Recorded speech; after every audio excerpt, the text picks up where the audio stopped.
انسان کا نفس جو ہے نا، یہ بہت انسان کو نا تڑپاتا ہے.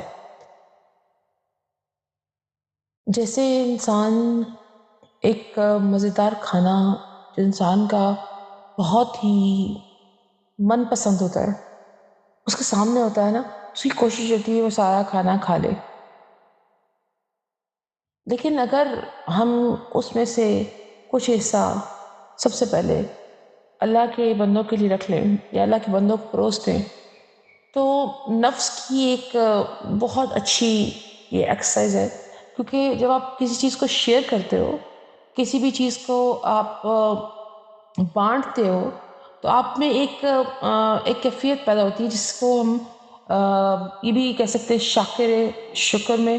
اور دوسری بات یہ کہ اپنے صبر کی ایک لیول کو، پیشنس کو قائم کرنے میں ہمت ملتی ہے. تیسری بات یہ ہے کہ دا موسٹ امپورٹنٹ، حسد سے انسان بچ جاتا ہے. کیونکہ انسان جو ہے وہ خطا کا پتلا ہے، ہر وقت خطائیں کرتا ہے. رب العزت رب الکعبہ ہر انسان کی خطائیں معاف کرتا ہے جب تک وہ تائب کرتا ہے.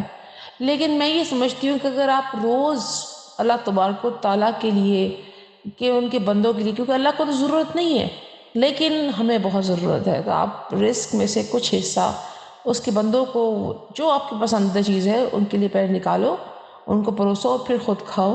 تو اس سے آپ کا رزق تو بڑھے گا ہی. یقین جانیں کہ آپ کی اندر نفس کی جو ہے مرمت وہ بھی ہوگی، اور ان چھوٹی چھوٹی مرمتوں سے نفس جو ہے پاک ہونا شروع ہو جاتا ہے.